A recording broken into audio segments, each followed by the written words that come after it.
Don't get me wrong. Ladies and gentlemen, something very bad has happened in Germany. About what happened, why they drove into the Christmas market, and if it is a terror attack, if they go down that route and they find out that it is a potential terror attack, then they'll be looking to check that if this is a lone wolf, someone acting alone, or whether this is part of an extensive network. But those are details we simply can't confirm at the moment because this is such a fresh operation. The emergency services at the moment will be focusing on two things. One, helping people who've been injured. Two, getting those who are injured on the scene, who aren't injured but on the scene, away and to safety, because they'll be, of course, in shock.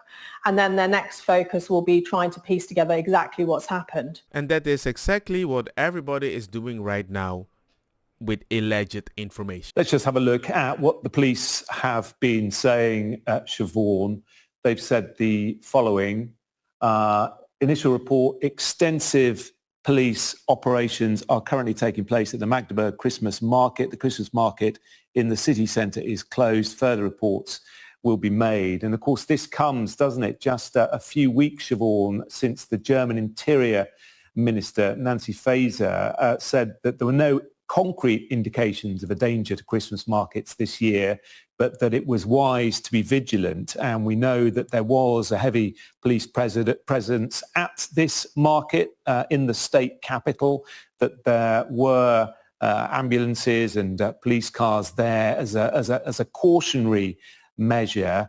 And clearly that was a good sense, because they are now being utilised. Reports of one person having been killed. But of course, as you say, far too early to say what the reasons were for this car ploughing into members of the public. But certainly it would seem that this was a very busy period for the Christmas market, early evening. There would have been a lot of people there. I don't like public places when I see a lot of police presence, because you're just telling me it's not safe. So you can tell me you don't have to worry about something. Faeser said that there were no concrete indications of a danger to Christmas markets this year. But you have so much present at a place with so many people. I mean, you're sending a empathetic message as if walking in the desert is not dangerous. But we have enough water. So there is a graphic video of the whole thing, can't post it here, but somebody responded, Khalifa, and he said, here's an intriguing detail. According to reports circulating on X, Germany had granted the attacker asylum and even refused to extradite him to Saudi Arabia. Ironically, he had German citizenship right up until the moment he carried out the attack. Meanwhile, I have things that he has written, Khalifa has translated, and here he goes with reports suggest that the perpetrator of the Germany attack is a well-known fugitive traitor named Talib al-Abdul Mohsen. Hope I didn't destroy the name. He fled from Saudi Arabia, where he is a wanted individual, and was granted asylum and citizenship by Germany, which refused to extradite him to Riyadh under the pretext of human right and freedom of expression. Okay, he repaid this favor today by committing a massacre. Europe is destroying itself from within. And that's what he has written. And certain people came at defense. And then Wusu came into the conversation and says, can you please stop reiterating the phrase that we destroy ourselves? It's really frustrating. The UEA is a Salif hub, and every second scholar is yelling publicly that the West is kufar, and on top they teach Western converts things like al-wala wala bar. And then Khalifa responded, Susu, I only translated the post as it was written. I didn't create it. Also, please stop bringing the UEA into everything. It's unrelated to the discussion at hand. Let's focus on the actual tragedy. That's perfect. I don't care about the rest. Isolate the incident. Something happened at a market, a car plowed through of a possible person allegedly that was told to go back, and somebody said, no, you're not allowed to go back because something bad might happen to you. Stay here. Keep that same opinion. And I'm just want to tell Germany, just take in consideration what you're incentivizing, because people might take it with a grain of salt. And I hope the translation is right, because if I'm wrong, my apologies. But if you can read this language and you can read the truth, let me know in the comment section that he actually has written this. But the first message is talking about going back to a special place, which should have caught your attention. The second one is talking about fireworks to an embassy, should have gotten your attention. And the last one is talking about war. Germany. I think all three posts should have gotten your attention. And if it didn't, okay, mistakes happen. But if it did, and you were like, I don't think it's going to happen, it's just freedom of expression, I'm like, yeah. But the thing that I find hypocritical is that, I don't know, Christian market, there you go search for knives. I'm like, do you do that at other gatherings?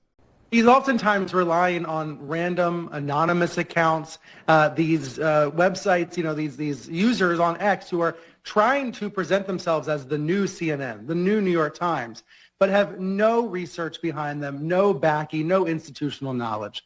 And I understand that for Musk, that's really appealing. It's exciting on his platform, but he ends up misleading a lot of people. If I'm wrong, I will not make a video for a month. Okay? But if I'm right, I'll just keep doing it.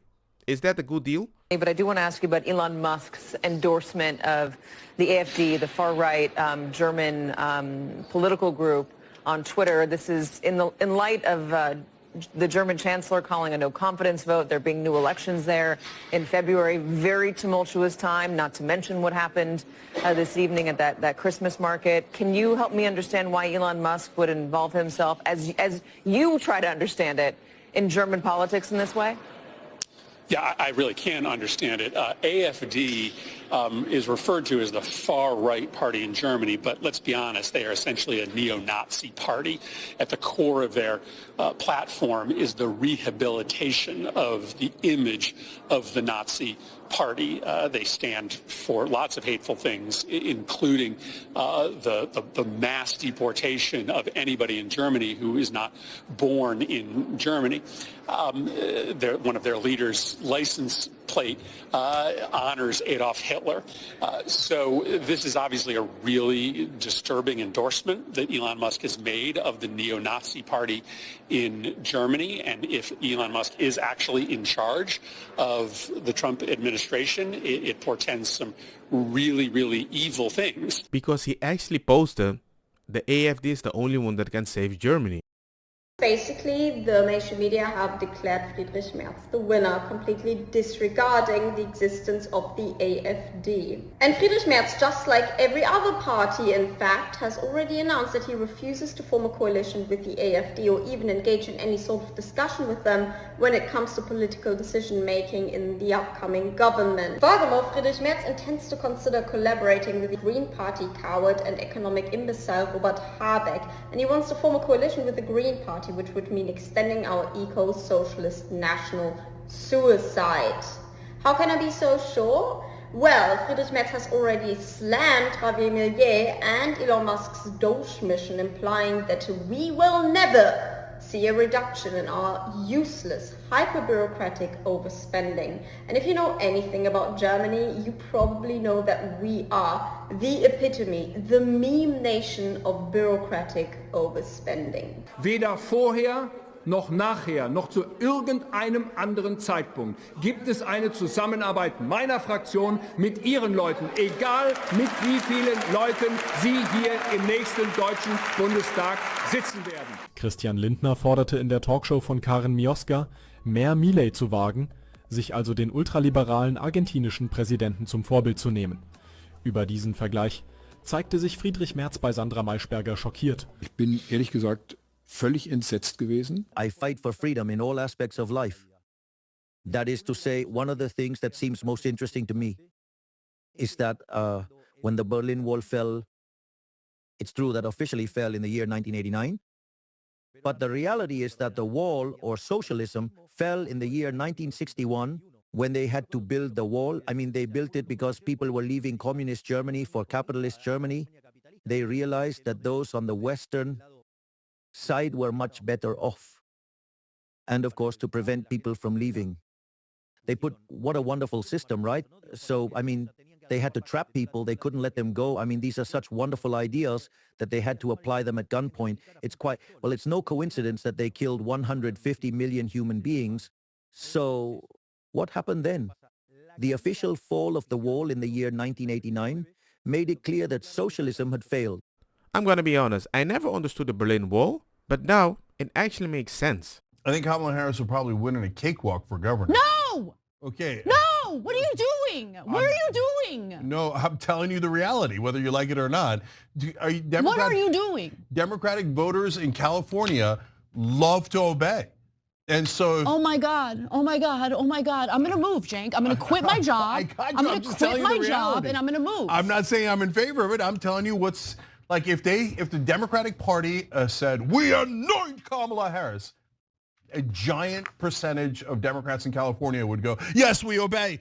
And what I mean with this clip is that even Anna can recognize that the left-leaning communist looking like socialism policies don't always work, and certain people are very blind to the negative thing that happens, and they try to build a wall so you can't escape. Isn't that wild? Because it's the same thing that the AFD has won enough vote that they need to work with them, and the other party is like, I'm not gonna work with you, I'm going with all the loser. I don't think that sounds very democratic. Don't get me wrong, makosa kita bong. Put the fire na mi blonde kush hash purple skunk criollo colombici jam jam. Durloketa berdetta welcome.